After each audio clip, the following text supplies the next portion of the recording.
G'day listeners, welcome to Bar Karate, the sailing podcast. My name's Jordan Spencer and it's that time of the week where we get to hang out with some really cool sailors.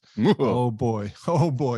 And but of course I have to share the mic with my two idiot mates. So first off, let's welcome Mr. Brett Perry. Greetings, exalted one. BP.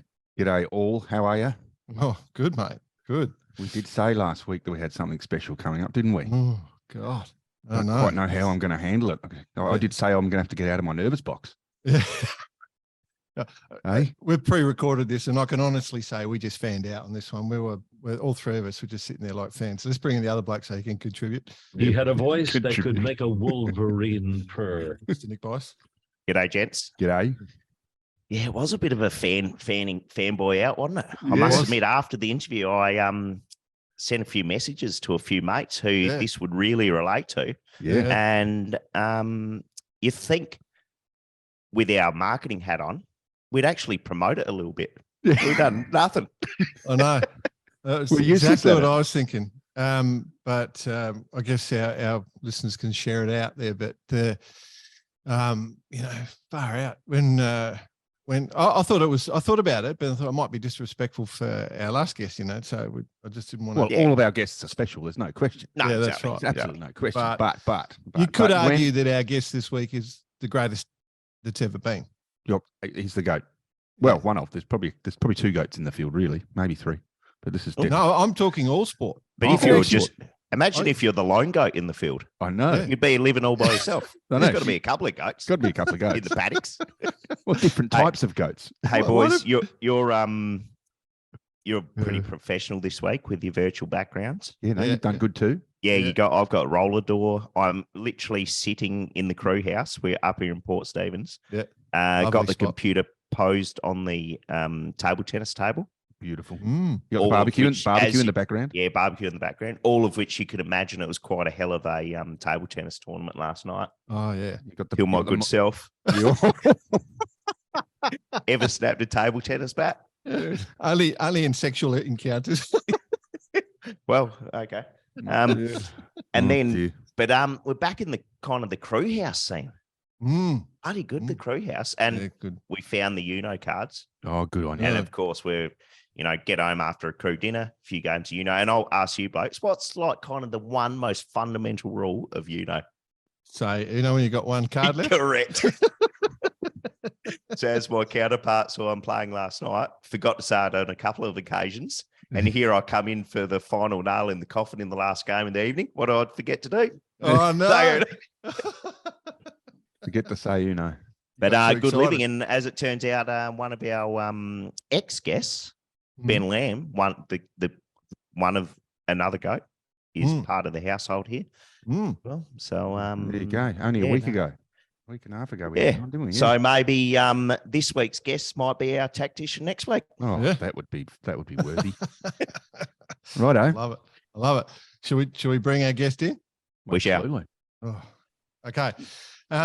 Obviously, the three of us all done a bit of windsurfing in our past, and we've had the great Phil McGain, we've had Robbie Nash, and there's only one other person that we really, really, really, really wanted to get on the show, and he's not easy to get in for an interview, but he seemed quite keen to come and have a chat to us, and we're eternally grateful. So our guest this week is a 42-time world champion, 42-time world champion, including as a professional in the waves, in the 12-time overall PWA champion, dominated the sport of windsurfing from the sort of late 80s right through, and is still competing now into his 50s, and his son's starting to shine.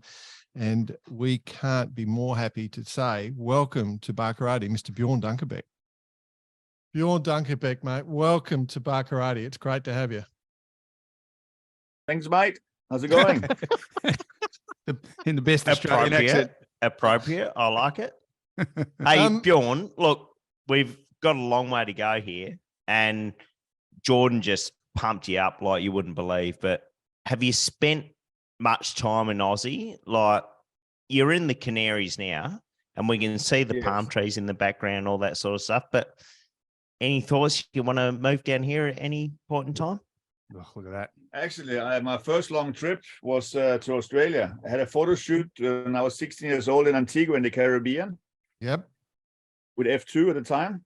That's Mhm. right. Then I flew from Antigua to London. Was 10 hours in London, Bangkok, Melbourne, and there was the Rip Curl Pro down at Bell's Beach, Torquay. actually. Bell's Beach, In Torquay. Torquay, yes. When I You met stayed Jason with Greg Polidor for the Johns. very first time. He's That's like it. a year younger than me, and I competed at the Rip Curl Pros, and we actually ended up having the wave sailing at Bell's Beach and the slalom and the racing down at Torquay Beach. So, yes, I Wow. did. And That was my very first trip to Australia. I Bjorn. went up the coast, up to Sydney. I spent a bit of time at Longreef with Mark Pedersen and Yeah, Greg Jones, the F2 Mhm. importer at the time, and still is actually. Yep. Then I actually made my way up to Brisbane for some light windsurfing competitions, and I've been back since then. Perth, Sydney, probably 25 times since then. Did the Landsland long distance race many times. Actually 25 won it times. once as well. Yeah. On that, As you probably know, I'm sponsored by Severn Sales, which is based in Perth. Yeah. So Ben first Severn, yep. years, I went Yep. down there testing sails like 3 times over the winter, sometimes 1 week, sometimes 10 days. The shortest trip, I think, was 3 days from the Canary Islands all the way down to Perth and back again. well, Benny Severn is an old Adelaide boy where we all 3 of us met. So we actually know Ben. I was just going to say, at that first trip to Australia for the Rip Curl Classic, you played cricket in the park with Johnsy, and do you remember that? Yeah, I mean, we played cricket and we played golf, and we had a great time. And Basically. I was competing against you, mate. I think he was bowling at you. Nice. Yeah, Cool. if you recognise a guy with red hair that just sent one down, like steaming down the pitch at you, that was this idiot here, Jordan Anyway, Spencer. I remember you, mate. I remember you. I remember you distinctly because, you know, we had no idea who you were, and you get out in the waves and you were just so loose and supple and doing these amazing things, you know, like it was pretty cool. I do distinctly remember you turning up to Australia that first time. So, and then I thought, oh, this kid might go somewhere, and Jesus. Still going. Yeah, still going. That's it. What made you get into windsurfing? My parents actually fell in love with windsurfing in Denmark already in 1976. My Yep. mother loved the beach. My father didn't like it that much. So she booked a windsurfing course because he saw some funny instruments at the beach in Germany somewhere. And then they just started from there. Then they changed the skiing holidays in Austria to windsurfing holidays on Gran Canaria. And they actually put a Mistral super wind on a charter flight from Denmark to the Canary Islands, which was quite a mission in the Carry-on in luggage. that time. And that was But that didn't fit in the Christmas overhead holiday locker. 77, 78. Wow. Then I decided they loved the lifestyle so much that I sold everything in Denmark, and they opened the Windsurf Center in April in 1978. And our Windsurf Center is still running. We do surfing, bodyboarding, stand-up paddling, and of course windsurfing and wingfoiling now as well. Yeah. So you got to say that this was all pretty well destined. Then your parents sort of paved the way for you, and here you are today. When you started, obviously it was because we had this all started last week. You and I chatting because we had Robbie Nash on the show a year or so ago, and it's the same thing he brought up was that no one really knew where it was going to go, the professional side of things, and how it was going to grow. And did you think at any stage it was going to end up where it's ended up like this now?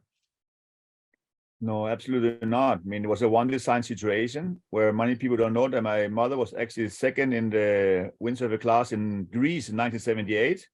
Mhm. And it was top 3 the years after, like 80, 81. And my father, Eugene, was actually Spanish speed champion in the mid 80s as well. And did actually qualify for European championships in 1986 together with me when we went to 1984, sorry, when I went to qualify for the Scheveningen competition when I was only like 14 or 15 years old. Yeah. So the real background is really my parents that fell in love with windsurfing, and I'm second generation. Yeah. That's the coolest crazy. part. Because the other thing, mate, because I think your dad's Dutch, your mum's Yeah, my father- Danish, Exactly. and you raced under a Spanish flag, and now I look on the Red Bull site, you're listed as Danish. So, you know, you're a Bitzer. What are you? Can we claim you as an Aussie, mate? Yeah. The Germans claim as a German, the Danish claim as a Danish, the Dutch as a Dutch, and the Canadians they claim as a Canadian, and the Spanish they actually claim as for Spanish. So I'm a European. Yeah, Mate, You're we're right. happy to claim you as well if you want. you g'day, mate. Your g'day, mate's passed, so that's all right. We'll roll with it. Yeah. Well, I've probably been spent more than a year in Australia if you count all the days. So it's, Yeah. over the That's last true. 40 years. It's true. So when did you think, like, obviously growing up and doing it every day, because you're at a windsurfing center, your parents are doing it every day, you grow up with it. So I guess you just get naturally good. Was that, do you reckon that's what gave you the kick, or, have you got something special? Well, obviously you do. Like in any sport, I mean, the younger you start, the more you're gonna learn, and the easier you're gonna learn. And I think it's very important that kids get the opportunity to go windsurfing when they're young. So all windsurf parents, get your kids to the windsurf center so they learn it right and early. Right. Any Because when it's in particular the growing process, everything comes in naturally, and you guys Yeah. know Yeah. that. But Yeah. obviously, throwing a ball through the air or hitting a cricket ball, this is like a standard thing in Australia. But windsurfing is not so much spread out in all areas. Surfing has become a school sport, and that's why you have so many champions in surfing. And the same thing could happen in windsurfing as well, because in sailing you're really good as well. And you had excellent windsurfers over the years, but with all that coastline, I think a few more things could happen down there. Yeah. So 10 years old, Bjorn, are you on the water every day? I would say I learned it when I was 8, and from 10 on, I was pretty much 300 days on the water a year. Yes. And Yeah. the good thing about Gran Canaria is that we really have great weather 365 days. So Yeah, take you out can go on the water every single Christmas Day, Easter, and all that. So what about 30 days at school? In my young ages, we had school only until 2 o'clock in the afternoon. Yeah, And perfect. then I pretty much would go to the windsurf center and I would be on the water. If I wasn't injured, I was on the water. Wow. Wow. How often were you sanding down the calluses on your hand, mate? If you say it often enough, they wear down by themselves. Yeah. Right. Yeah. So, what was your true love though? Like, you started out young, because as you said, it was one design when you started out. We all remember the F2 Lightning, which you mentioned when you first got going, and then you started doing wave sailing.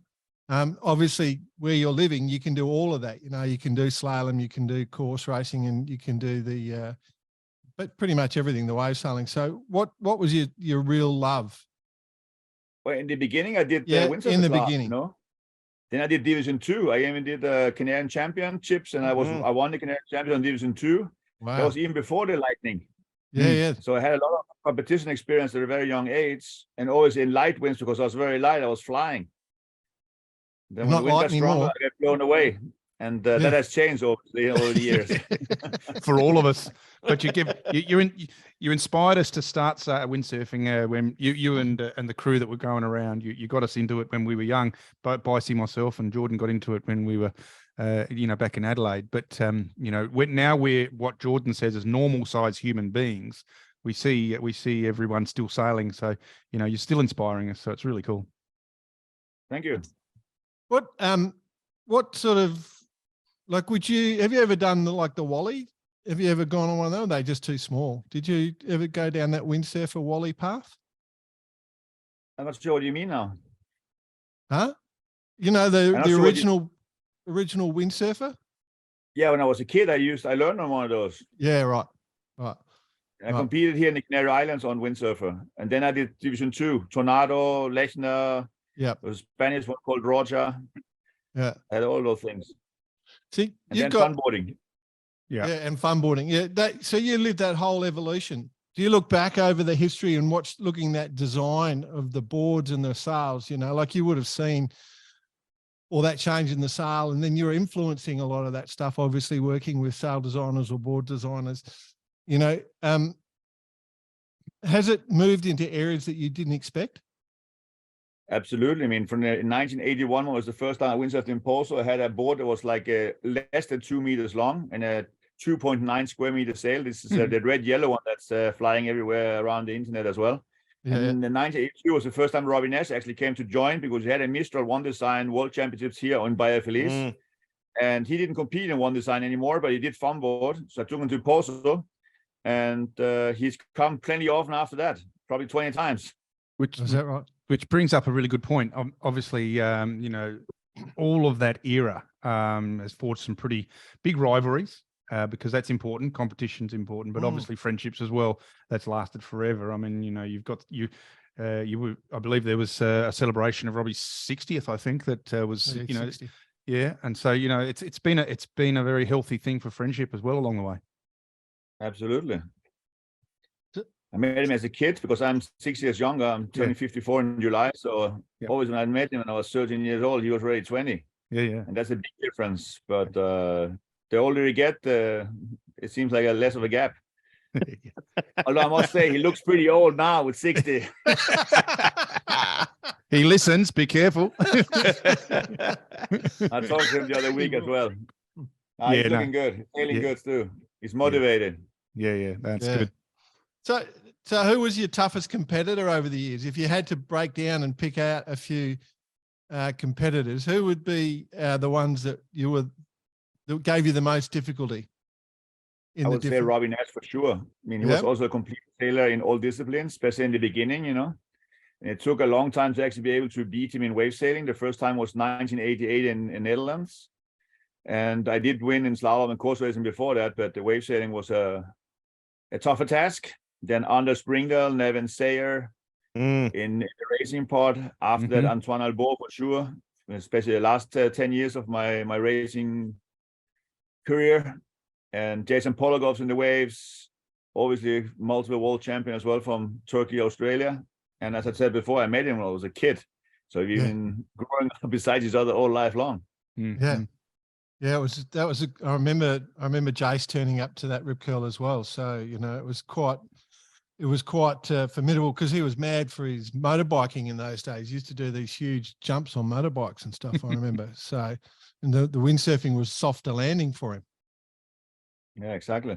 No, that's his backyard. He lived right there at the coastline. I can remember I went to his house and everything back in that day. Yeah. So Bjorn, just in the whole like bringing the windsurfing school, was it just flat water? You had access to waves. You just had access to everything, like all the kit that was there. Like, how'd that work? Well, in the beginning, you had to wait for the evolution, you know, from one design to Division 2, from Division 2 to the Lightning, and then to smaller wave boards. But luckily, I had some custom-made friends, shapers all over Europe. So I had sugar boards from my friend Hansis Banner. Then I had a few other different designs that were made for my size and my weight. And they were all around 6 foot, 6'4", like 2 meters long, you know. So that really made a big step in my wave sailing, in my jumping in poles especially. Yeah. What literage are we talking there? Like 100 liters or even less? No, that's like 50 liters. 50 liters. I was a kid, you know, I was skinny. Wow. I was on 2.5, 2.7, 3 meter, 3.2, and had these small, cool boards. Yeah, because you had probably the other guy. I was trying to think. There was a bloke in Australia. I've forgotten his name. Around that time, he was on really, really small boards, and he sort of was a flash in the pan, but I cannot remember his name. And the other one's probably Mark Angulo from Hawaii. Came out. He might have been later on for you though, but you know he started doing some pretty good radical stuff. Who do you stay in touch with most? Well, all the older guys. I mean, you have the Defi Wind in France with over 1,300 participants in 2 weeks. And a lot of the older guys, they come there, even if they don't always compete, they're at least there to say hello, you know? Yeah. And then thanks to the WhatsApp groups that we have, you can I talk to Robbie every other month and Anders as well, and a few of the other guys. And due to the Dunkerbeck Speed Challenge that we do globally, we have 3 periods a year. You probably know that. Yep. It's always April and May. July and August, and October, November. And at this midpoint right now, we already had 600 people on the windsurfing ranking with the fin, and 150 on foil and wing combined. And you can sign up on that on the GPS-speedsurfing.com, Dunkerbeck Speed Challenge, and you can join anywhere in the world. And we have plenty of competitors from Australia, Sandy Point, and also from the harbor out in Perth, where they're getting quicker. Yeah. So all the motivation, all age groups as well, you know, from 10 to 70 competing in the Dunkerbeck Speed Challenge. So don't miss out. speaking of which, the speed challenge, like you obviously, what was it, 42 world titles you hold in the minute? All disciplines, yes. This is the one thing that's 42 titles in all disciplines. And I won in wave sailing 7 times, racing and slalom around 20 something. Then the overall 12 times consecutive, 3 or 4 speed world championships, and even 1 freestyle. So tell me then, like freestyle, wave, speed, where do you feel not necessarily the most comfortable, but the most satisfied? I guess winning all 5 in '94 was a big one. Yeah, of course. That is impressive. Well, I've got to say, every windsurfing kid at that point in time had your poster up on the wall. Thank you. No, it's true. It's true, Bjorn. It's true, Bjorn. Because I can speak for Blythe because I actually we did actually sort of spend that time a lot together, and we used to hang out down our little local beach down at Semaphore and go windsurfing a lot, and that's how it happened. That's how we got into it, and that's why we are where we are today. Mm. No, you inspired a lot of people. And Neil Bright made a great job also making some nice posters and nice promotions and all the nice videos to motivate everyone to get out on the water. And we're trying to recapture that to get more power behind the whole thing again. Yeah, Awesome. It's interesting because you mentioned Anders a couple of times, because I reckon he went on and he got a speed record on the Hydroport. He jumped on, he did a bit of ocean sailing, I think, on that Hydroport thing and got a out of world France, record. out of Antibes. Yes, Yeah. he looked up there. He went on there. Yes, when they did the 50 knots the first time. Yeah, and I think the main thing, he was a tactical on there, and he showed them the windsurfing broad courses, which helped them to go faster really quick. Yeah. So that experience really opened it up for him. Yeah, that's cool. Yeah, definitely. Yeah. When you actually, if you're, because at the moment we sort of see you do speed sailing, as you said, and your program with the speed challenge is fantastic. You know, like as Bjorn said, you know, sign up and do it because you can compete against everyone in the world. You just need GPS device. But when you're doing the speed sailing, mate, how do you go so fast? Is it about weight and leverage, or is it how you ride the fin, or is it about the gear? What's the secret to hitting 50 knots, 50 plus knots, mate? Well, 50 plus knots, you need to have the kit perfectionized, obviously. Mm-hmm. And you need to have the perfect water and wind angle. So the water quality, that's why Luderitz in Namibia is so quick, because the water quality is very good and the wind angle is very good as well.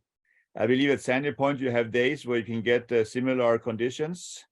And the only reason you haven't sailed or windsurfed faster, I think you have beat the 50 knots already on the top speed, as far as I've been following up on with Chris Lockwood and a few other guys down there. Yep. Mm-hmm. And it's just, if more people try to do it, then you're going to be sailing and windsurfing faster, because it's all like pushing each other up to new limits. When you speak about water quality, what's that? Salinity, flat water, fresh like water, taking a flat race water. car down the highway at 200 km an hour is very easy.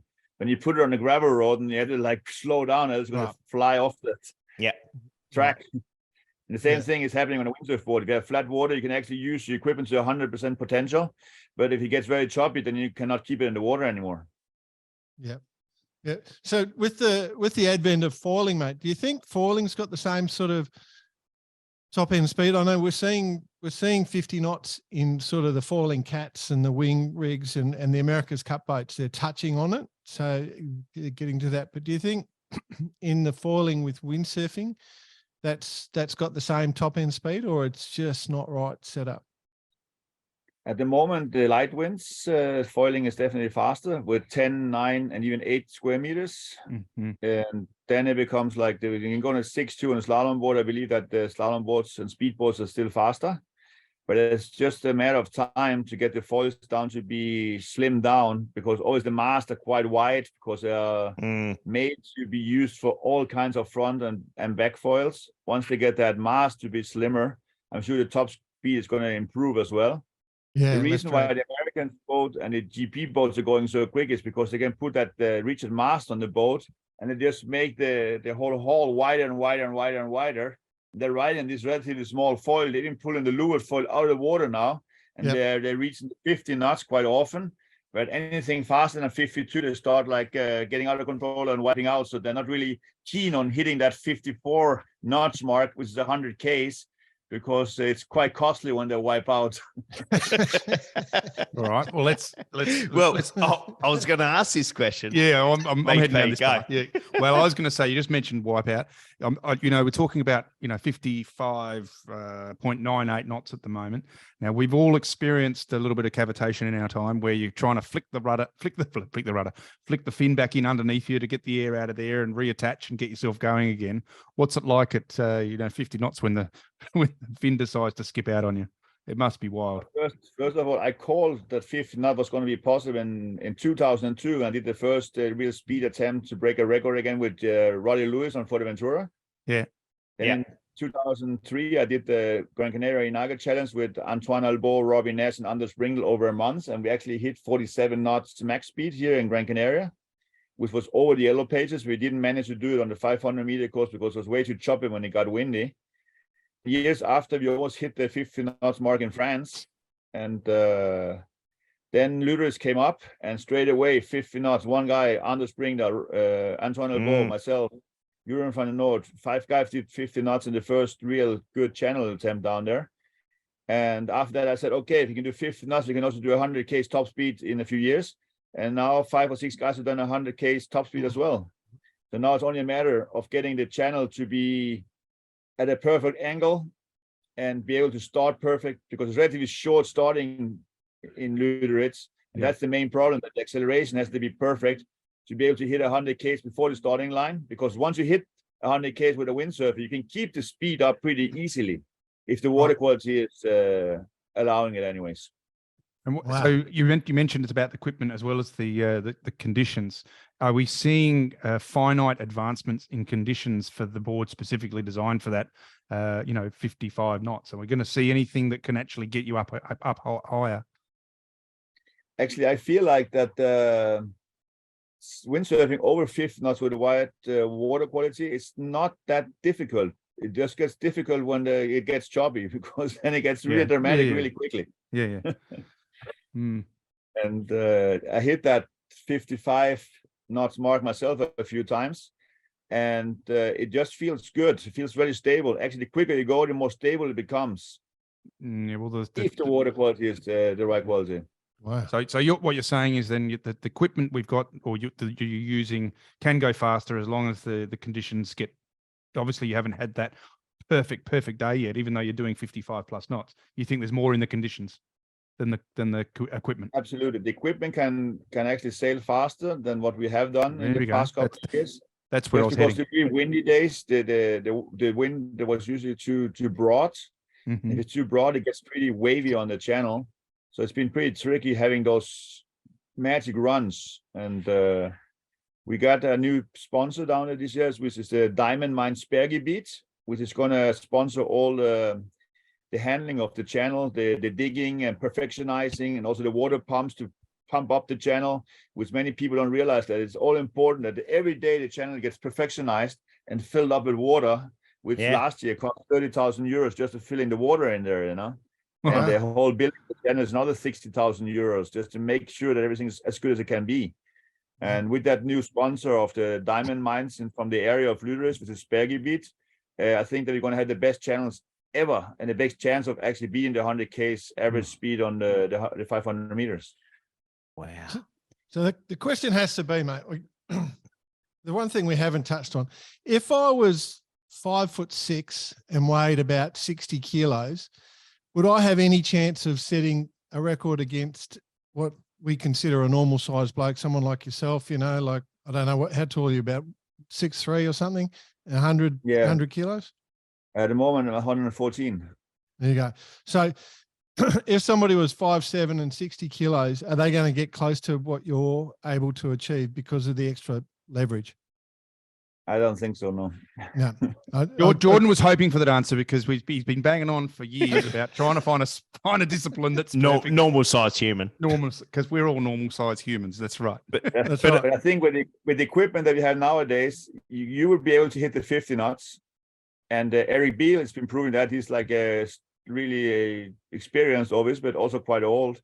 And he's been hitting 50 and 52 knots, even at the top speed. So you guys can do it if you really want to do it. Yeah, Jordan, Sure, get that we're knee on. sorted out and you're back on. We'll get over there. Right, Bjorn, going back to the trench, have you had some massive wipeouts Yeah, in there? I had a few bad ones, but a lot of other guys have had a lot worse ones. I can imagine. So the trench to the side, you've obviously had some other massive wipeouts, whether it's in Hawaii or wherever it is. So give us the worst one where you're just underwater and you're like, oh fuck, I'm done for. There's been so many bad ones. Wave sailing, speed sailing. I couldn't even walk for days after wiping out at some Le Cut competition like 10 years ago. My sternum was completely compressed. I could not even move. And if you wipe out the channel, you're usually not windsurfing anymore that day anyways. Unless you're lucky to skitter across the water, then you've been lucky. But if you have a bad one, then you don't go anymore. Where do you stay there? Like, are you in some luxury hotel or are you just in your camper van? We have the In the Nest container? Hotel. The Nest Hotel has actually been our sponsor for all of the Luritz Speed Challenge editions. And it's only 5-6 kilometers away, and it's very pleasant. You know, you can get out of the wind a little bit. We have a nice lawn, and you can rig our stuff. They have the best oysters in the world, and power up for next day. Love it. Love it. So what about the boss? You're talking about some of the biggest prangs you've had, but what about, like, how big a celebrity did you get? Like, in Australia, we probably didn't see it as big as, like, we all recognize your talent and we recognize that you were the man for quite a long time in our sport. Like, and, it's still right there. How crazy, what's some of the crazy stuff that happened to you? Like, because, looking at your record, it's hard to deny that you're not one of the greatest athletes that's ever been. Thank you. Well, in the 90s, always had the big competitions over here in Europe, like Silt. We still have 200,000 visitors during the week, and it's still very crazy. It's this year's on the 23rd of September to the 2nd of October. My son is competing in the wave sailing now, so I'm up there as well. I'm also an ambassador for that competition. But we used to have the Silt one, then we had the Netherlands one, was also like 2 weekends with another couple of 100,000 people, and then France afterwards. And also we had ISWC and Travel, which was Philip Morris at the time sponsoring most of the world tour. In Germany was West Fashion, in the Netherlands was Pall Mall Export, and then the rest of the world was ISWC and Travel, which included the Caribbean with Aruba, Fuerteventura, Tarifa, and also the Loa Classic. And then you had sometimes cigarettes in Japan. So we had a massive tour with a lot of budget and a lot of television minutes. And then all of a sudden, And a lot of burners. And a lot of burners, yeah. Yeah, but the problem was then was not allowed to do television programs with these cover marks anymore, and then we lost all our sponsorship. Yep. And never really recovered from that loss. Yeah, we picked up on that I think we chatted to Phil McGain and a lot about that, didn't we? And about sort of where the ebbs and flows, if you like, of the tour and how it's where it peaked and where it's gone. Well, I think though, you look at what's going on with social media and that, I think it's still hugely popular. What we're seeing, some of the things we're seeing. I think in the areas where we have good windsurf centers, there's a lot of action going.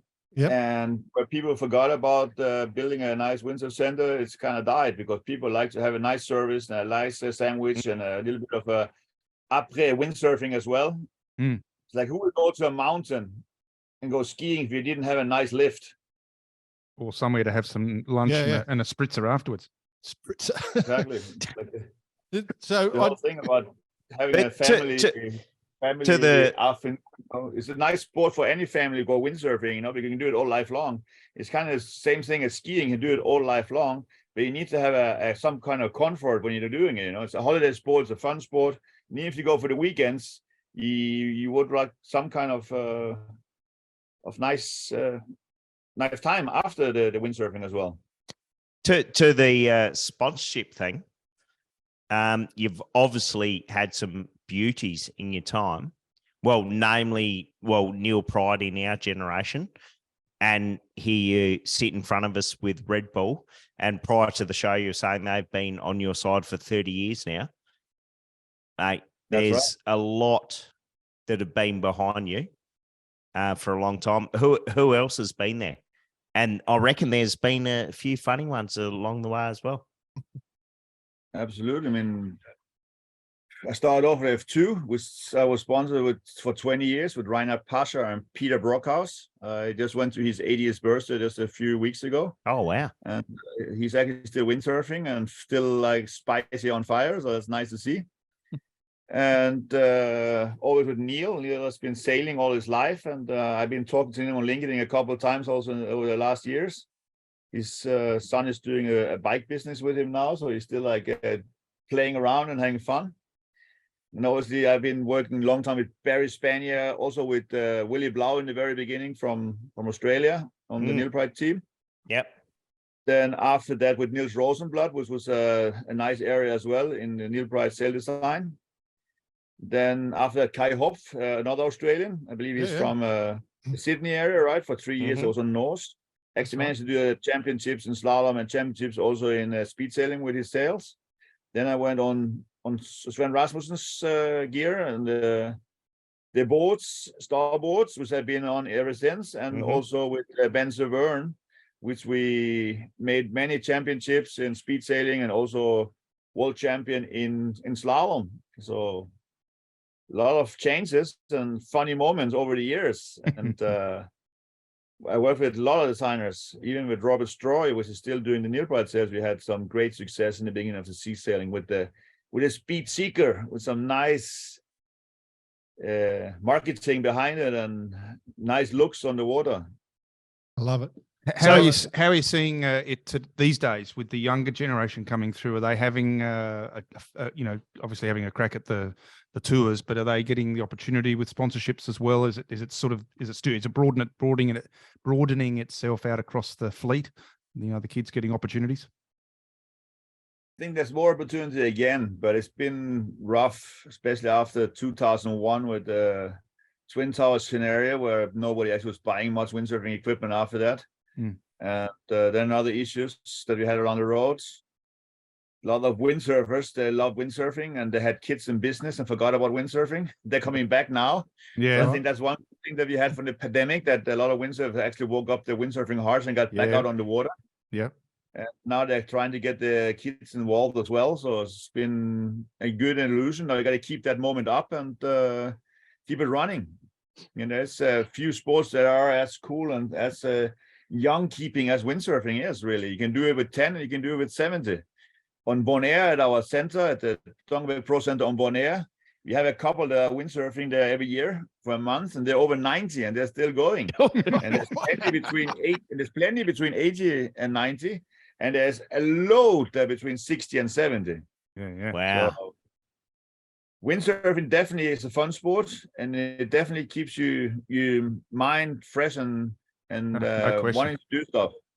Do you reckon with the kiting, when that came in, like I've got a few mates who went from windsurfing to kiting, then they came back to windsurfing. Have you seen that as well? Like, as far as people just keep coming back to windsurfing? I see a thing like skiing and snowboarding, one benefit from another, and then the carving comes out. Windsurfing and kiting, of course, if you live in a light wind area where there's not much water depths, then kiting is more attractive.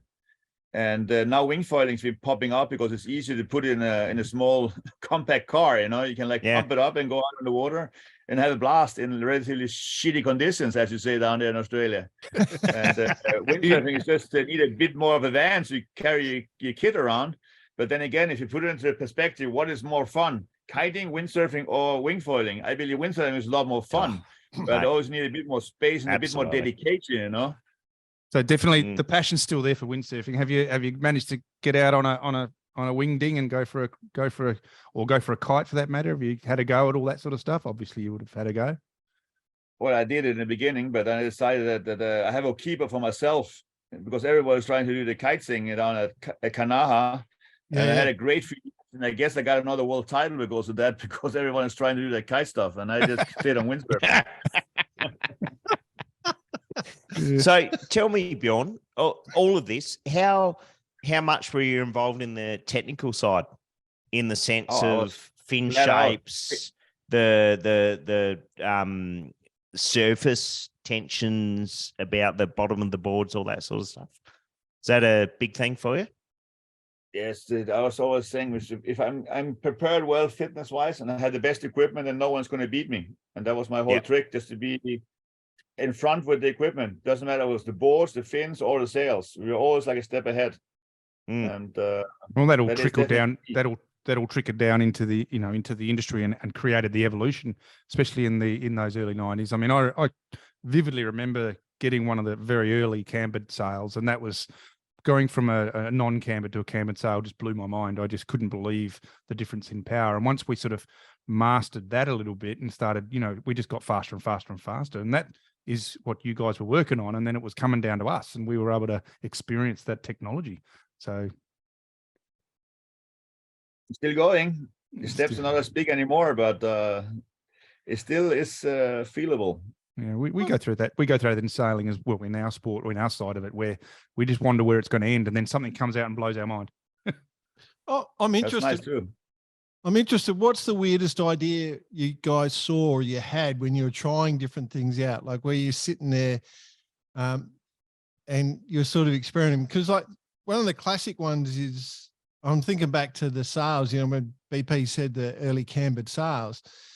We still ran tight leeches, because everyone was course racing trying to get upwind, but then leeches just got softer and softer and softer and everything's just hanging open. And I'm just thinking, there's all sorts of extraordinary ways you could create that. What was one of the do you remember any weird things that were thrown out there as ideas? Because I tell you, Barry Spanier likes weird ideas. Barry Spanier still likes weird ideas. But also we did actually have a slalom line, was more in it for shorter, lower aspect, deeper foils on the sails to have more power out of the jibe. And the course racing were higher aspect and tighter leads to be able to be quicker on the upwind, because obviously you're going to be a first guy at the upwind mark. You have a big advantage over the other guys, and we actually sold 20,000 of each in the best years of Neil Bright, of the slalom sales and of the racing sales. There was a lot of interest, and there was lots of racing going on all over the national tours everywhere, and people were on fire, and this could definitely come back again. Yeah, I think the other thing is we have to look, in all honesty, with the Olympics, now that they've gone to the falling board. Mm-hmm. And the size of the people and numbers competing, it's back in front of the youth again. And they're all sure they're falling boards, but then they do other forms of windsurfing, but it's actually sucking people back into windsurfing again. That the Olympics, it seems to me. Absolutely, great stuff. I go foiling every time it's light. I prefer actually the with a 10 meter, like 6 knots. I can go 20 knots with a 10 square meters. There should be a world record. There should be a world record for. It's not a white cap out there, You're just like flying, like great feeling. That is amazing. But I'm trying to say there should be a world record for greatest differential in wind speed and boat speed. Like 6 knots and 20 knots. Yeah. 3.5. That's good. I'll add another aspect to that. You get your crew weight on there, so you got to power to weight ratio in lightest wind possible. It's big algorithm. So Bjorn, you got your son, you're saying, going to this wave sailing competition. What's your advice when you're standing on the beach with him? Go out and smash him, have the best time in your life, whatever it is. He was on a board before he knew he had one. He was on the surfboard when he was like 4.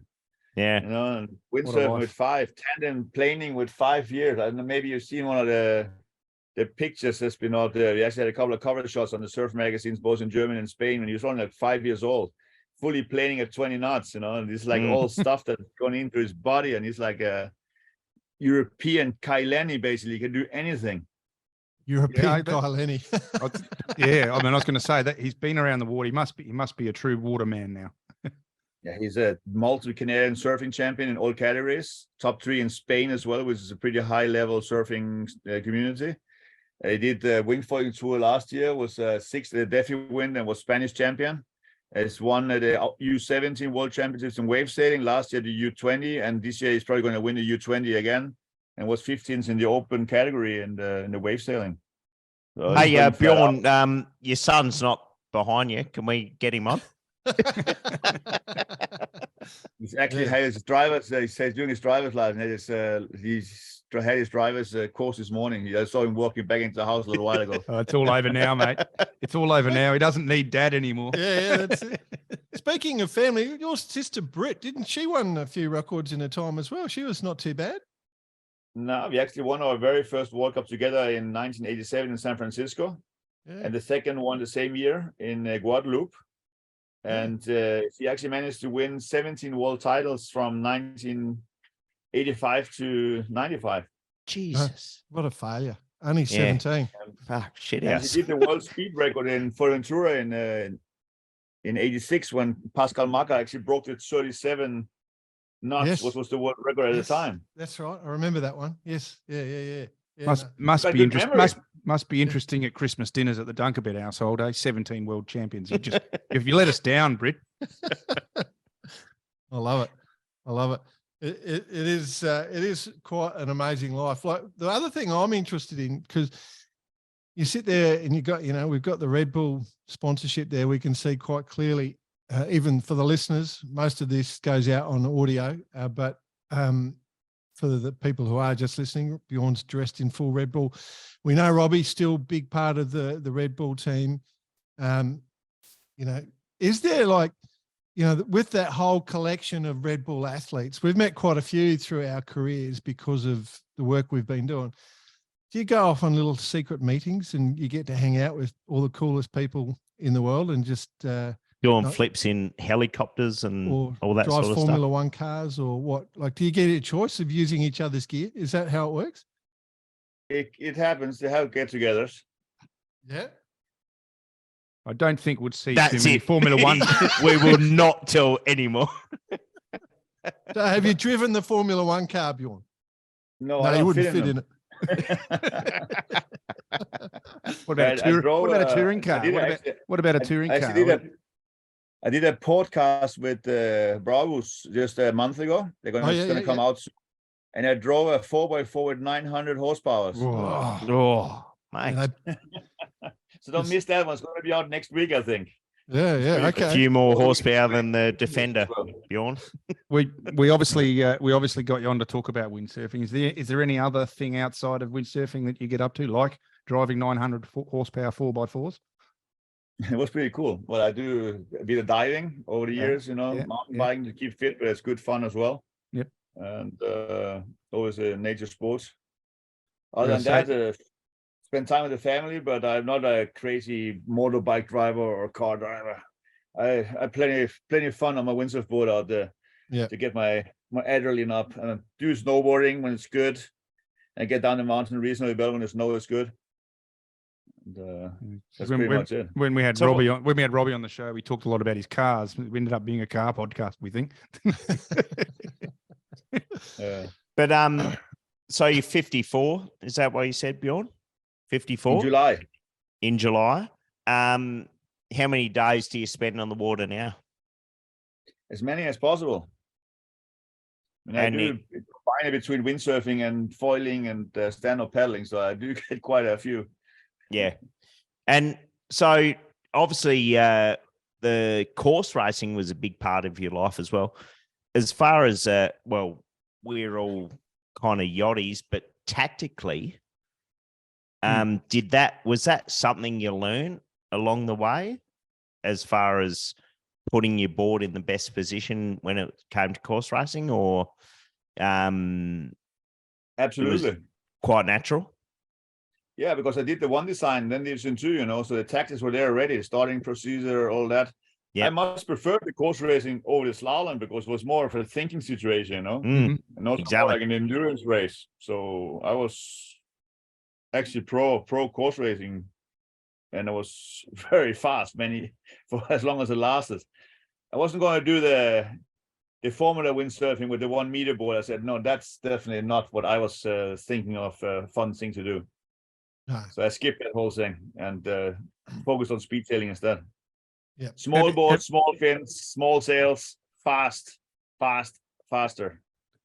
So, that just answers the question I was about to ask you. Is did you ever do any dinghy sailing? Did you ever get out there and have a go at just normal dinghy sailing?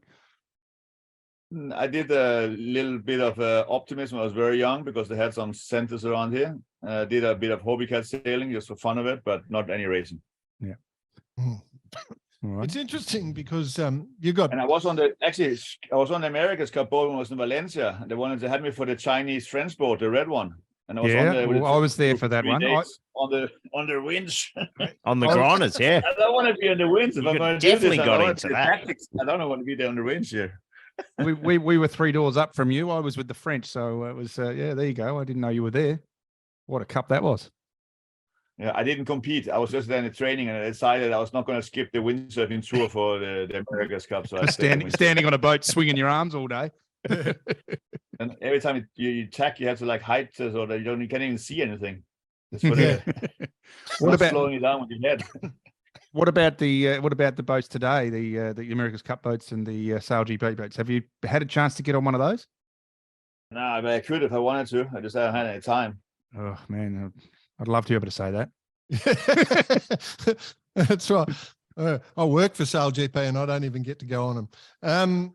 So what about, I'm interested, Bjorn, your family moved to Gran Canaria, your folks are there, they've got the windsurfing center. If you hadn't done windsurfing, had you thought about, like when you were a kid, were you thinking about what job you were going to do, or was it always going to be a windsurfer? It just happened. It happened so quickly I didn't even know it. Yeah, right. So It's still happening quickly. It's still happening. but There's no turning back anyways now. no, that's right. You're not going to go and do a uni degree, you reckon? Absolutely not. I did my uni degree on the traveling program instead. Yeah. So what about running your business? Like you are the business of Bjorn. You've got, not only have you got all the schools and the training centers, but you as a person, you've been competing as a professional for so long now, so since 17. So that business mind, have you had to learn some lessons hard, or have you had a manager that sort of backed you in? How have you run it over the years as a pro? Well, unfortunately, the problem with the business is the employees.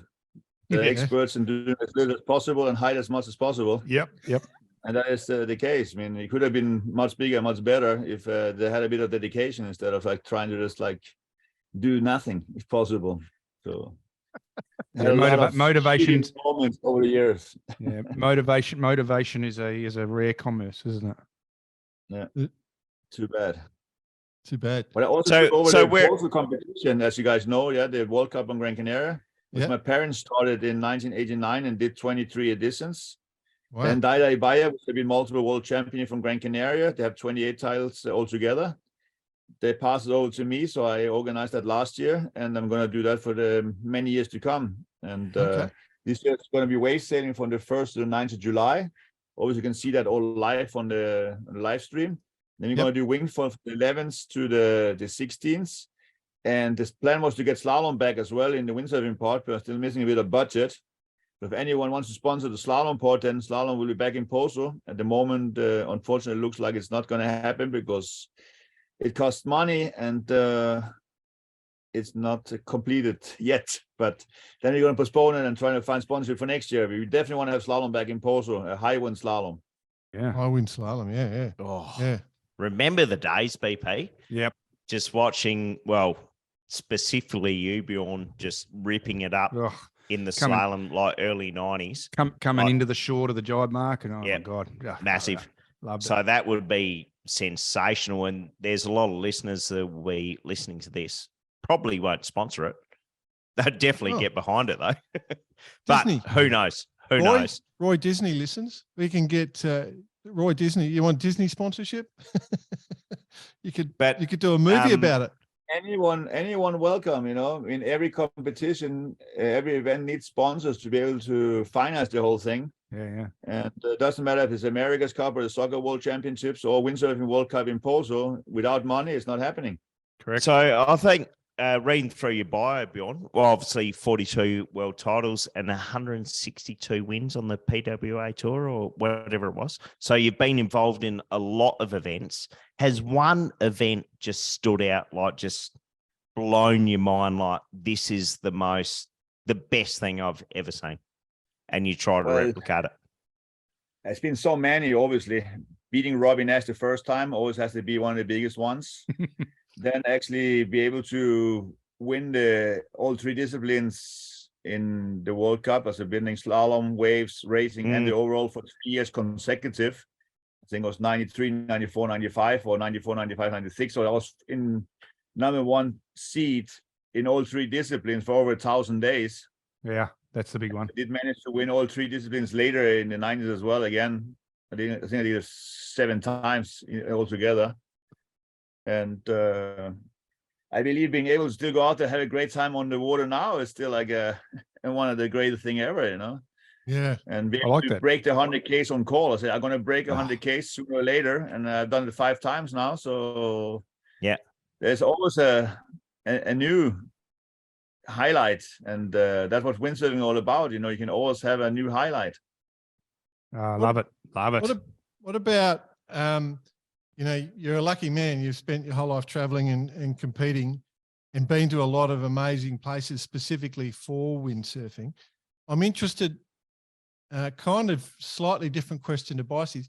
What is the best place you've ever had a windsurfer session? Like, is there one spot where you've just gone, I know Gran Canaria you're going to say that, but if we exclude Gran Canaria for one, but is there one spot where you've just gone, holy crap, how good is this place? Well, obviously, Gran Canaria, we have 7 islands, 4 of them very good for windsurfing. Yeah. Then you have Maui, Oahu, then you have Australia, the West Coast is great. You have Mauritius, and there's 100 of islands in the Pacific, which are great for windsurfing as well. Yeah. We actually have a competition down there. Last year was the first time at Cloudbreak, where I went down with Liam and participated in Masters. And going back now from the 1st to 11th of June, it's going to be hopefully on live internet with the IWT PWA Fusion, the wave sailing part this year, which makes them have 20 competitions. So I'll be competing in the Masters at Cloudbreak at some stage between the 1st and the 11th of June as well. At Cloudbreak?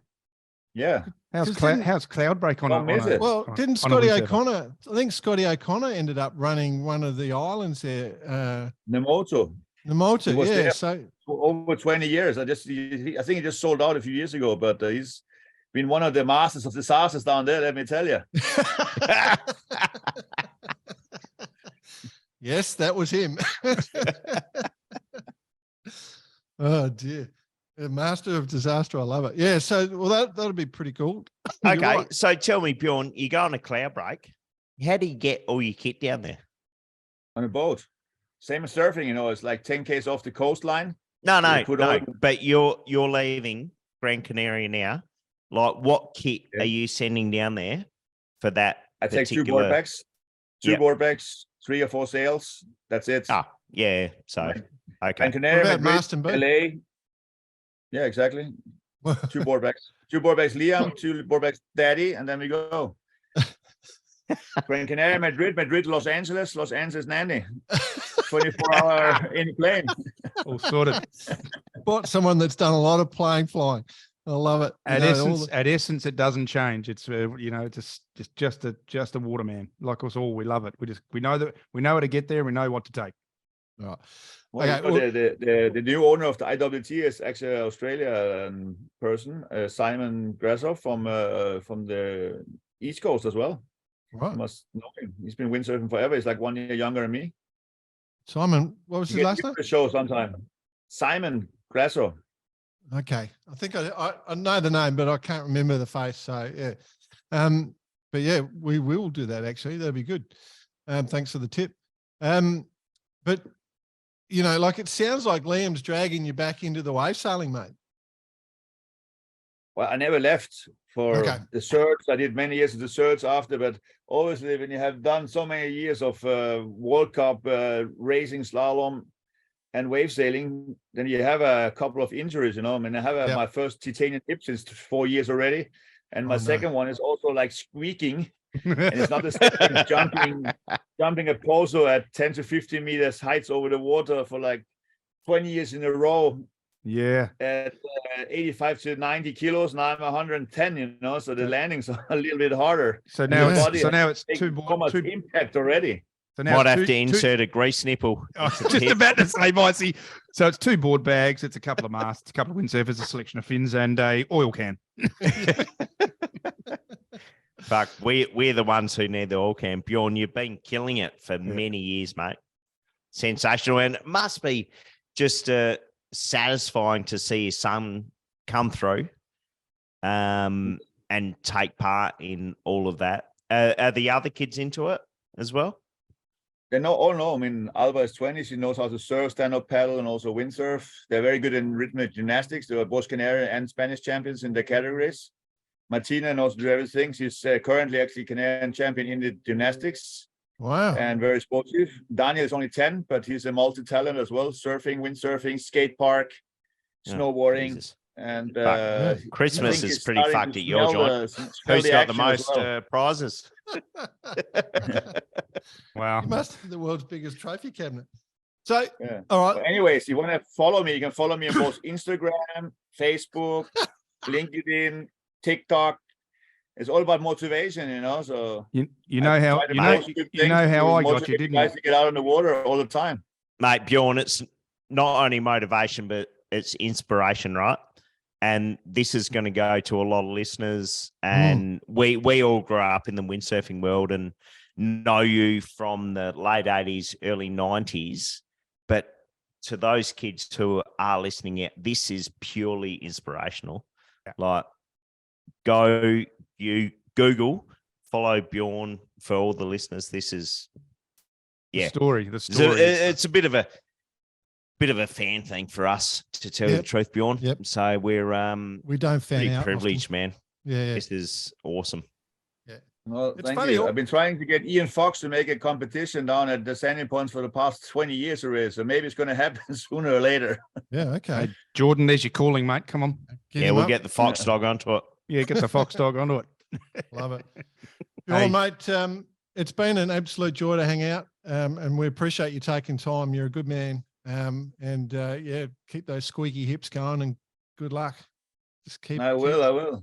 Yeah, we'll just look forward to hanging out and watching you some more, mate. Okay. Good on you, man. Bjorn. Thanks a lot, Bjorn. Cheers, bro. Thanks, mate. Take care, guys. See you soon. All right, we owe you a beer, bud. We'll definitely we'll cover you off on that for sure. Next time we can, we'll happily detain. But is there anything in there you're unhappy about? All Yeah. good? Fuck. All good for Bye. me. Yeah. Easy. All Easy, clear. yeah, no, professional and plugging. That's how we roll. Yeah, so we'll probably publish it on Sunday, mate. I'll send you a link in case you want to share it. It's up to you. I would share it for sure. Just send me a link. I'll share it. Yeah, and it's like we genuinely are fans. It was interesting. Like I as I said, I competed against you. I think we even were in a wave heat together, is my memory. And I lived in Canberra in those days, so I lived on flat water. So I entered the wave competition, and I absolutely was shocking. Oh, fuck, here we go. But I did all right in the slalom. Hey, what are you fuck? Anyway, No, just but joking. I just remember, because as you said, it was all those names are still floating around. Like exactly what you're saying. Everyone's still hanging around. Everyone's still involved, and it's like a long-term family. It's become. It's been pretty cool. Very good. All So right. we can get some Go footage on. from Turkey from that year. I would appreciate that. That would be cool for social media for sure. What did you want? You wanted some did you say photos? Footage from down there from the Oh, yeah. one and 86. Yeah, Yeah, yeah. hard. I Well, was trying to get some stuff with Jason, but Jason is so uncoordinated that Yeah, he found just some me. himself, but he never sent me any. the boys at Rip Curl will have some, I reckon. We could reach out to Rip Curl and ask them. Yeah, Because it's Claw, all good stuff. Yeah, Doug and Claw, I reckon, might have some. So that might be the go. All right. Yeah, we'll suss it out. Bjorn, All right. enjoy your day, for mate. calling in. Thanks, Yeah, I mate. will. Have a good day and get out there, mate. Thanks a lot for taking the will. time. Cheers, mate. Bye-bye. Right on. Yeah.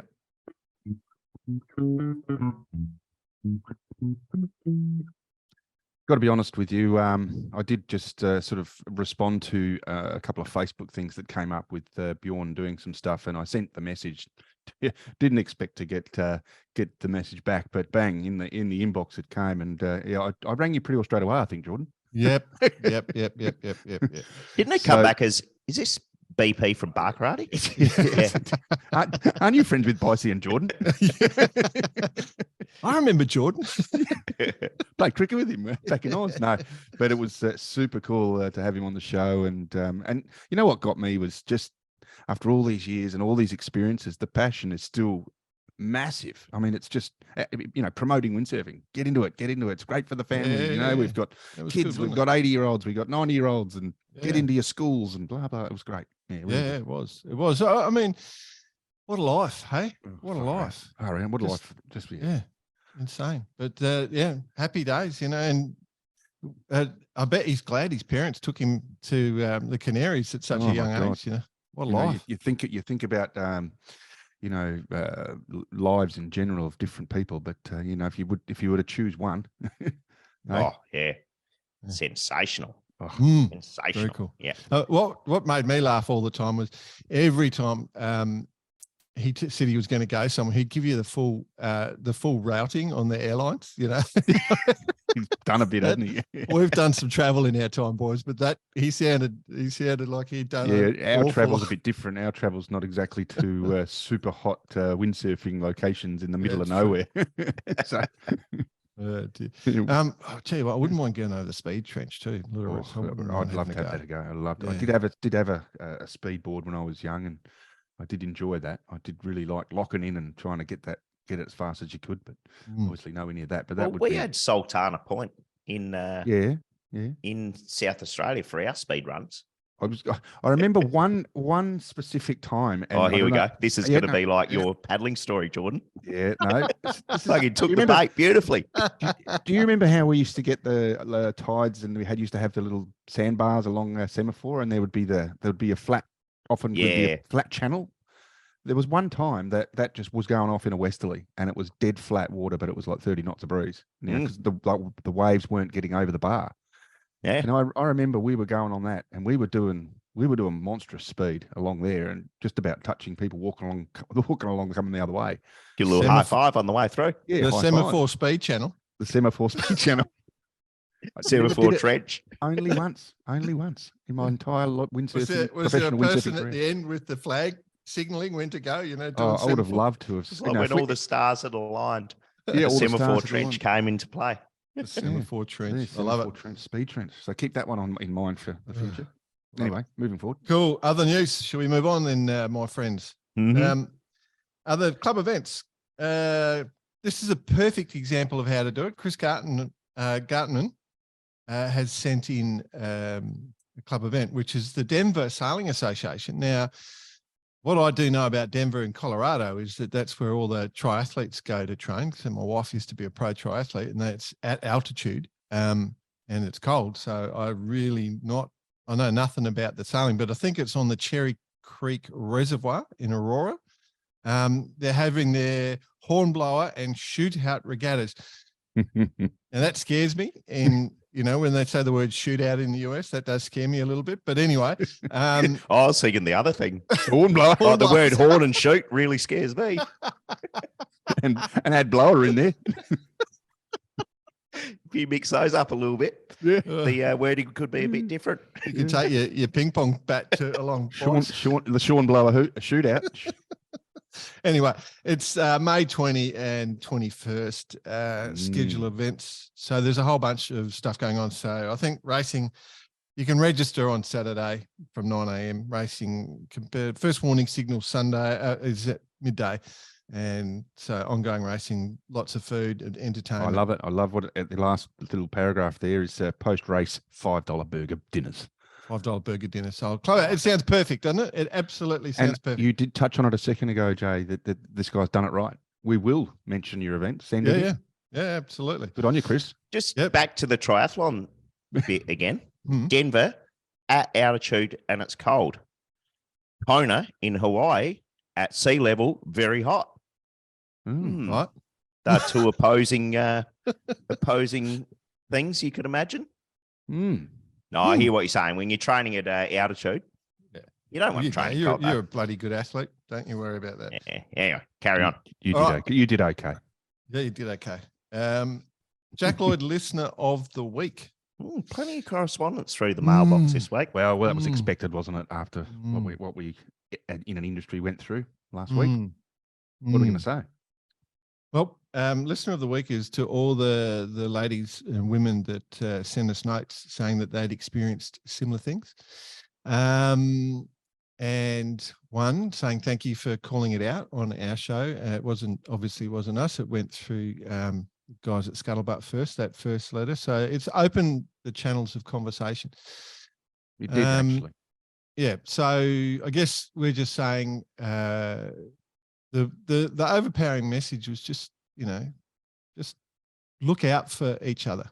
So I think a lot of the women actually that wrote in said, the majority of people are great, and they just ask for people to speak up if they see something going on. Stop it. That's it. So And they can just, as blokes, just if your mate's being a dickhead, pull him up on it. That's pretty, that's how Barkarati simple as works. that. That's right. You should see some of the behind the scenes stuff going on. But yeah, look, I mean, I'll be honest. I'm 100% believe that our sport's better with the more women in it, the better. I think No question. The talent and dedication, they have to work so much harder for their spots. And so I have more respect, I think, for women. So I want it to be as easy for women as possible. I want, if I had a daughter, I'd want them to sail, and I want them to sail and be safe. And I'd want them to have every opportunity in the world. And win at all costs. You'll be there in your coach boat. No, I wouldn't be. I wouldn't Yes, you be would. that. I'd be coaching, but I wouldn't be a high stress dude. I'm too low stress for that. But anyway, the point is just they called out for, it was consistent messaging, but basically, speak up, blokes, if you see something going on and help them out. But don't do it if you're the guy that's doing it, And I think the world's moving on, so hopefully we can get there quicker. That's the goal. So yeah. And apologies to everyone that has suffered. So everyone. merch packs to everyone that wrote in. Stand by at the local mailbox because his may or may not arrive. Yeah, that's it. Cool. Yeah, must be getting low on merch by now. Very low on merch. It's hot time with Bice. In front of the crew house. In front of the crew house. How are they handling it? Just ripping my trackies off. doing the hot time with Bice dance around the crew house. Rodeo boys. It's kind of like a bit on this week, actually. Just a bit of a random week, that early May. Let's chuck a few regattas out there. Yep. One of which being the TP 52s in Saint Tropez. So that circuit is back up and running, the Super Series. What a First place time- to sail.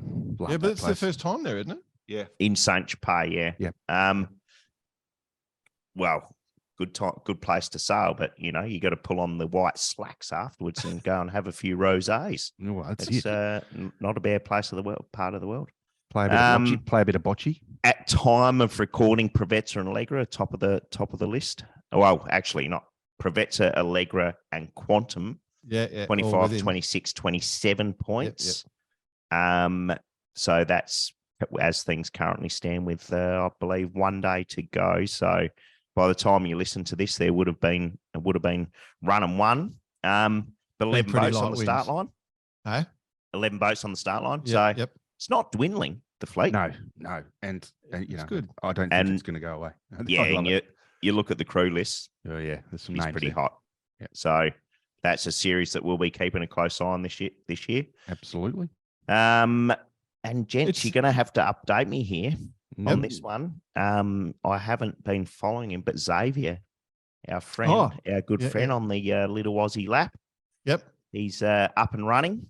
He's up and running, and he'll be in some good conditions right now. So he's doing live stream. So if you go to Little Aussie Lap on Facebook, he's doing live stuff coming off that. So he's underway. He's been going for 2 days or a day and a half, basically. It's the honest truth. And the last live stream was last night. He was just north of Noosa.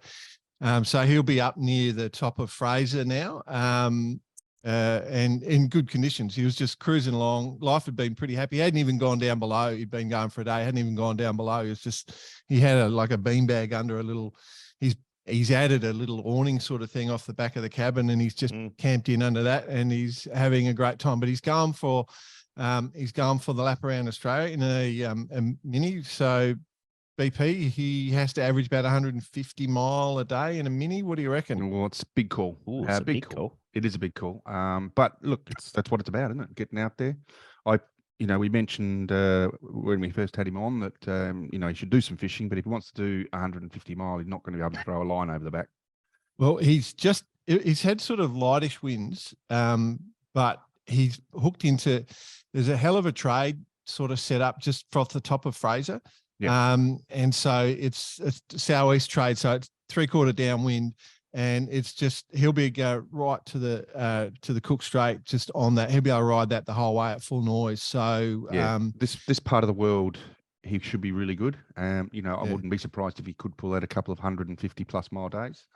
He'd want to be trying to get some in the bank. That's what he'd be doing, because across the top can be notorious.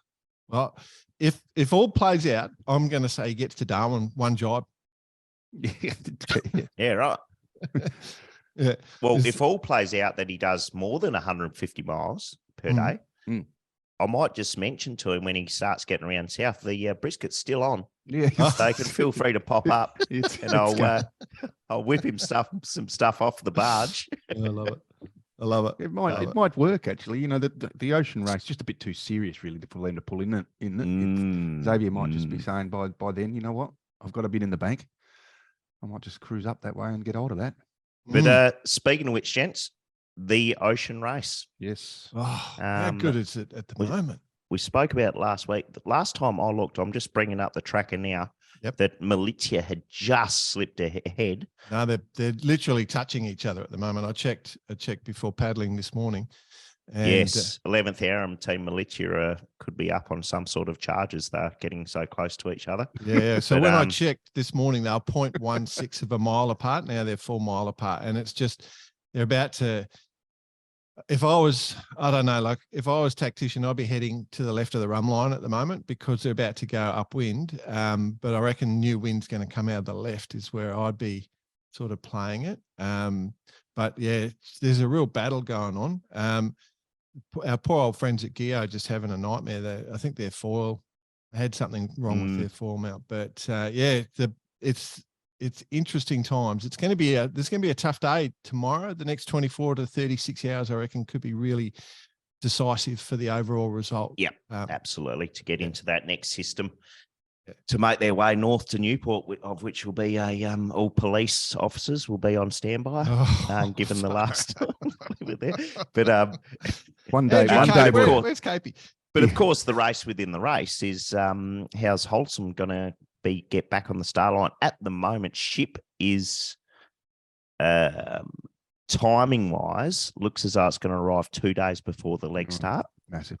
To have I'm not sure what the rig story is. I haven't found. Yeah, they got a new rig. Anything it's coming. That. It's being sent to Newport. It'll be there before the boat. Okay, so the boat's going on a ship.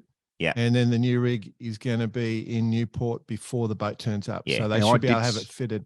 So I should to chuck a rig in is pretty simple. Yeah, they should be able to just go back. The issue would be if there's anything structural happen, like when the rig came down, if it did something to the coach roof or anything like that. But maybe Kevin's girlfriend will be affecting those repairs while it's on the ship. Yeah, on the way. Right. But I did. There was a question that came up on one of the feeds and asking about start times, and the start is open. So if they are running late, they can start at any stage. So I mean, yeah, okay, you want to be on the start line, there's no question. actually, but they can start a day or two late and still be Yep. part of the race. So And let's not forget when that happened back in, what was that? 14-15 race, E3. I mean, complete different circumstances here. E3 had to massive bow repair to do. Yep. Started a few days late, ended up winning the leg. yeah. Here we going straight across the Atlantic, but so you know. different No. circumstance, but yeah. I've got to ask. I actually don't know off the top of my head. It's a Really? one design rig, right? In the IMOCAs, but is it just the sections one design? Like you've got to buy the section, Correct. and then they can fit it out however they want, right? Yeah, I'm not sure Yeah, whether I the just suddenly thought of that. takeoff points are, but it's quite a simple setup. No spreaders or anything. So it's all pretty simple from that regard. Yeah, you'd be funny if you forgot you So didn't just have a your bit templates. of some nice rope smithing, and you're back on board. Back on board. Bit of rope smithing. Rope smithing. I love it. Love it. Love a bit of rope smithing. Now, look, a couple of questions also came up about, they were sailing under a J2, I think they said they were at the time, or and the swivel gave way, and they actually came on saying that the swivel had been checked, and they were happy with using it. The question came up in one of the feeds also about why do you rely just on that as your forestay? And it's a big question, isn't it? I haven't read the rules for quite some time, but when we started looking at things, there had to be a permanent forestay when we were looking at the thing just fell over backwards. So, but a permanent forestay, does that include it has a swivel in line? Well, don't know, but wouldn't you? I mean, I don't know. Because remember the 65s, when the first lap of the 65s, they had a problem with the halyard lock on the jibs. I reckon we had to redesign that. Remember? Yeah, but it's got a permanent forestay, right? Yeah. No, but I'm just saying, there's a lot of load goes through that halyard lock mount point. So massive load going, and if you think about what that swivel's doing, I mean, the loads are all it's designed for it. There's no question, but the failure side of it. It fails. My worst nightmare is BP, and what's your worst nightmare? Running into a vaulting horse flat out. No, and someone calling me Rick his neck. Rick his neck. Your Aussie joke for everyone over 40. So you're doing the Vendée, right? Sorry, I'm gone. Yeah, you're doing the Vendée, and you're up the rig doing your checks, right? And you get a failure while you're up the rig doing your checks. Yep. That's my worst nightmare. Like, that's the thing that freaks me out about single-handed stuff. Like if you're up in the sky and bang, something goes, man, that's Alex Thompson to the extreme. What scares me? What? Even more than that? What? Being up a J-class rig. Yeah. Yes. I get you. Yes. No, there's anyway, lots of the things. ocean race is still it's going gangbusters at the moment, and I didn't think we were going to see this sort of intensity. I thought it might sort of not be as close, but at least it's turned into a match race. Well, I think it's really exciting for the future of the race if it can keep a hold of this. Keep hold of this. Yeah. If they can run off the growth in the IMOCA itself with 40 plus entrants and people missing out, do the people missing out go, well, you know what? I'll do Got the the boat. ocean race. I was asked this exact question yesterday from some of the boys on board. Yeah. One of which who said, I don't even watch it anymore. So I'm getting a bit of mixed commentary. Yeah, no. And quite a few messages from different people. And the question being, is the IMOCA going to survive? And exactly what you say, BP. You've got a fleet of 40 boats there ready to go. Yeah. But what does this event look like in the future? Personally, I think it's going to turn into a double-handed race. Yeah. Long term. Could be. Remember, Johan said, race. Yeah. Remember, they're heavily subscribed. Johan said how heavily subscribed they were. But a lot of teams coming out now. I suspect it's going to be the savior in the end. Like, once people got their head around the idea. Once they get and they can find the money, but it'd be hard to see like a boat like Linked Out or Tomer or the Chorale, for that matter, Yeah. it'd be hard to see them not wanting to be part of this if Yeah. they can commercialize 100%. it in the way they want to. Yep. 100%. Absolutely. Yeah, I think it'll just roll in and end up becoming part of it.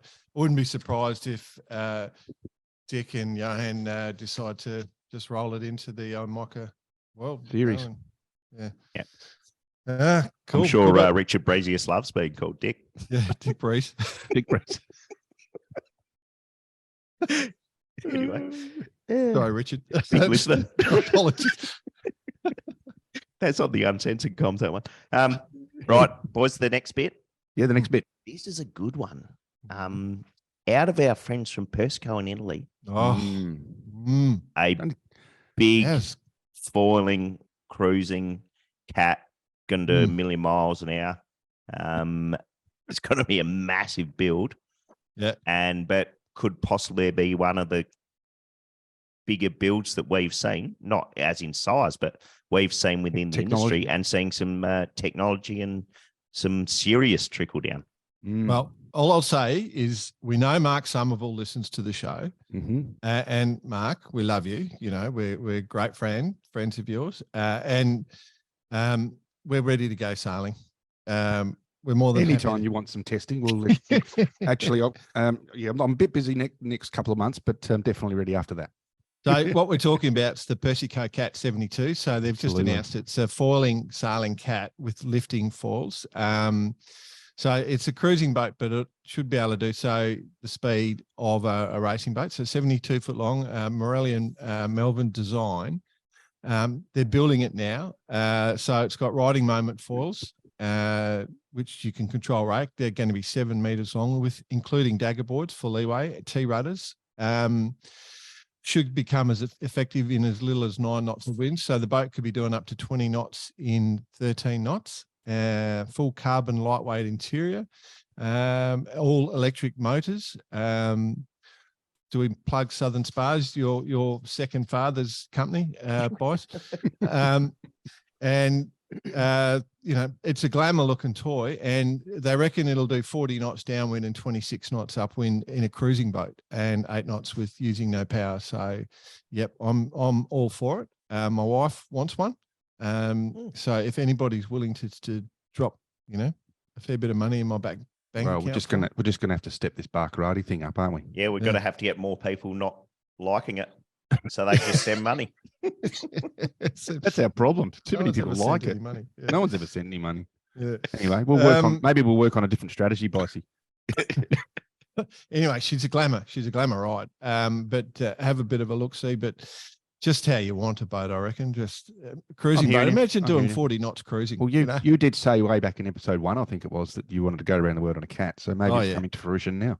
Yeah, that's it. Yeah, All the stars are aligning once again. Once again. What a Yeah, I don't shame. think it's gonna Semaphore be. Trench. Jordan gets a cat. Oh. You just need to get your warship, mate. All right, finally, boys. Port Yeah, Stevens. you. Sail Bit- Port bit- Stevens. bit about you. There's a couple of fleets up here. Got the same team that ran Newcastle a few weeks ago, and we're running the different divisions last week here in Port Stevens. Well, it's like the longest regatta ever. It just keeps going. It's We've a glamour got, spot for um, those overseas who haven't been. Port Stevens is just Yeah, lovely gorgeous. place Well, to sail. You know what, though? What? No. It's so beautiful where we are. We're at the Anchorage Marina. So quite a ways in to Port Stevens, and this beautiful waterway around.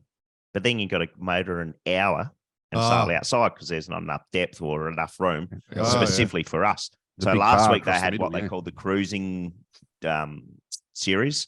So there was a bit of inside stuff, bit of outside stuff. And put it this way, we wouldn't have wanted to be sailing 2 days ago or in 2 days' time because it was absolutely nuking, and it's about to go ballistic again. Yep. And we're caught right in the middle. Race off siesta. We got 3 wind at Lordstown. It's a long day. And today we've got what they call the long race in Stuffall Breeze with a high pressure located directly over the top of us. I'm out wearing a high pressure as a hat, believe it or Yeah, not. you are. Like, it's not going to be super windy for a couple of days, but so you have to go outside. Jeez, Geez, I Yeah. didn't even think about that, but it's still It's quite a beautiful long out way. there Yeah, as well. it's a lovely little jaunt. Yeah, we're It's tucked gorgeous. up just to north of Cabbage Tree Island, Yeah. all Hawke's of which Nest. we've been through around a few times, but never Yeah. in the daylight. So it was good to have a bit of a look-ski. Yeah, she's beautiful. So And for that's the- where the so Mile for- Lake's empty out down there as well. So into Hawke's Nest, I think. So you know, it's a great sailing venue. It's just beautiful. Yeah. So for the listeners, TPs, you've got what? How many boats you got there? 10, 8? Yeah, 9? yep, something like that, 9 or 10. Good fleet, of course. We got at the moment Matador leading. Yeah. They're sailing very well. And then the likes of the Guilos, Lasol, and ourselves, Zen, Quest, and a Ourselves bunch being of others. the mighty So secret men's business from South Yep. Australia. Yeah. Yeah, correct. So a big haul up here for the orange boat, Oh, yeah. and we're trying to wave the flag. So you had a win in the first race, though. Yeah, we had a win in the first race, OCS in the second race, top Can't mark win. incident third race. Apart from that, it was a pretty good day. You know, if you stop making those mistakes, you'd probably go all right. Yeah, no, it's good. She's Have good you with thought the bow, about? bow Have you out thought front. about have you thought about having a coach? Now we've got a few on board. Oh, that's funny. I love that. Of course you have. Yeah. No, that'd be cool. Yeah. Well, you're going sailing, so you're a winner. Yep. That's it. And then everyone else is happy. Everyone is happy. Oh, Sail GP. Yes. Oh, Jesus Christ! Sail GP's Finally. on. Oh, yeah. Sail Yeah. GP, time of recording though, nothing's started. So Right, 7:30 tomorrow those- morning, our time. again, for those listening, we can't really tell you who won. You'll be don't know. seeing it posted And- over the socials all this weekend. And of course, I'm actually supposed to be there, but given I've got a grown-up But- job and yeah. other commitments, I couldn't go to San Francisco. So sorry to my Sail GP friends for not being there, because obviously the quality of the performance and everything will diminish without my presence. 100%. Yeah, but it's not looking like it's going to be windy. We keep getting promised windy weather at San Fran. I mean, I've spent a lot of time sailing at San Fran, and I've never sailed in light winds there. And the Sail GP's not having the run. I'd love to see 25 San Francisco breeze. I'd love to see it. Yeah, I've been sent a few. Training day today. So, and I've just been sent a few videos. So they're all up and about and foiling and having fun. But what's it going to look like on race day? That's for, let's not forget, the $1 million prize. Yes. Yeah. Yeah. Maybe. I mean, I'm just looking at windy, so there could be the localized element of It's the breeze. it is very much a localized place to sail. But Where it let's see what happens. Eh? Looking forward to it. Who's And gonna get it? then Who's gonna maybe get we it? could do another review with our good friend Jody Chills after the and see where we ended up on the $1 million discussion. Again, we had our mid-season review. We can do the end of season review. And then it just rolls straight back in. So it continues to grow. So for those who are fans of Sail GP, there's even more events next year. And they roll straight into it. If you're based in the US, you're going to see, I think they're going to have Chicago, Los Angeles. Oh, I don't know if Los Angeles is announced. Don't worry. New York, New Orleans, Miami. Florida. We're going everywhere. Vegas is going to be a good one. Mexico, Nevada will be good. Yeah, Vegas will be good. Colorado, Boulder. Colorado. In the reservoir. Aurora. Yeah. Aurora, Denver. Aurora, that's it. It's going to be a huge. You're just tour of naming states. places that you've seen, where Dumb and Dumber went. Alaska. Aspen. Oh, Are they going up to Canada? Canada. I don't know. I think they might. Oh, they should go to Canada for sure. Northern Australia. I wonder how long it takes till that sticks. Everyone starts calling people from Canada, Canada. I love it. All right. Anything else, my friends? No. Oh, I've got to go yachting. So Yeah. need to prepare the body, the mind, the soul to get her The out there soul. on the water, ready to roll. Listen I could almost write songs on that.